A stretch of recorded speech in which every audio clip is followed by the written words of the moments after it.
ഈ വികസിത കേരളം എന്ന കാഴ്ചപ്പാട് മുമ്പോട്ട് വെച്ചപ്പോൾ ഞാൻ അന്ന് പറഞ്ഞതാണ് മാറാത്തത് ഇനി മാറും. അപ്പോ 27 വയസ്സുള്ള ഗോകുൽ ഗോപിനാഥ് BJP ചേരുമ്പോൾ ഇത് മാറാത്തത് ഇനി മാറുന്നുണ്ട്. അത് ഇതിന്റെ ഒരു തെളിവാണ്. ഈ വികസിത കേരളം അതിന്റെ ഏറ്റവും പ്രധാനപ്പെട്ട പങ്കാളിയാണ് യൂത്ത്. അപ്പോ ഗോകുൽ ഗോപിനാഥ് ഇവിടെ വന്ന് BJP മെമ്പർഷിപ്പ് എടുത്ത് പ്രവർത്തിക്കാൻ ഒരു താല്പര്യം കാണിക്കുമ്പോൾ ഇതൊരു ക്ലിയർ മെസ്സേജാണ്. BJP ആണ് ഈ വികസിത കേരളം സൃഷ്ടിക്കാനും നരേന്ദ്രമോദിജിയുടെ കാഴ്ചപ്പാട് ഒരു വികസിത ഭാരതം അതിന്റെ ഒപ്പം ഒരു വികസിത കേരളം സൃഷ്ടിക്കാൻ ഈ പാർട്ടിക്കാണ് താല്പര്യവും കഴിവും. അതിന്റെ ഞാൻ പറഞ്ഞ പോലെ യൂത്ത് ആണ് ഇവരുടെ ഈ വികസിത കേരളം കാഴ്ചപ്പാടിന്റെ ഏറ്റവും പ്രധാനപ്പെട്ട ഒരു സ്റ്റേക്ക് ഹോൾഡർ.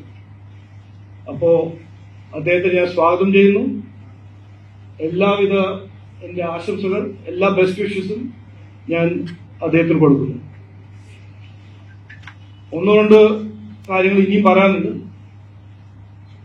ഗോകുൽ പറഞ്ഞ പോലെ ഇന്ന് CPM-ലും കോൺഗ്രസിലും ഒരു വ്യത്യാസമില്ല. പണ്ട് കാലത്ത് കോൺഗ്രസ് ആയിരുന്നു ഒരു രാജവംശത്തിന്റെ ഒരു പാർട്ടി.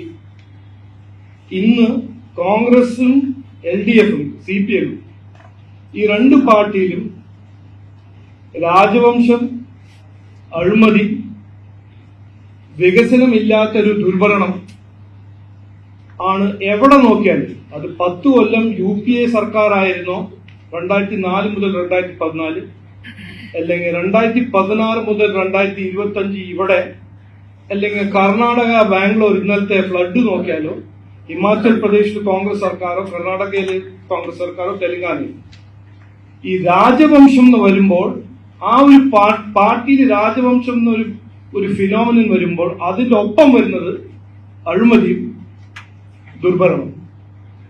അത് നമ്മൾ ഇവിടെയും കണ്ടിട്ടുണ്ട്. 2004 മുതൽ 2014 കോൺഗ്രസിന്റെ സർക്കാരിനെ കണ്ടിട്ടുണ്ട്. ഇന്നും കോൺഗ്രസ് സർക്കാരിനെ കാണുന്നു, CPM-ന്റെ സർക്കാർ ഈ കഴിഞ്ഞ 9 കൊല്ലം. അപ്പോൾ ഭരണം, വികസനം, പുരോഗതി, യുവാക്കൾക്ക് വേണ്ട തൊഴിൽ, നിക്ഷേപം, ഇതെല്ലാമാണ് ഇവിടെ കൊണ്ടുവരാൻ പോകുന്ന മാറ്റങ്ങൾ BJP NDA-യുടെ കാഴ്ചപ്പാട്. അതുകൊണ്ട് ഇന്ന് ഗോകുലിനെ ഒരിക്കൽ കൂടി ഞാൻ സ്വാഗതം ചെയ്യുന്നു.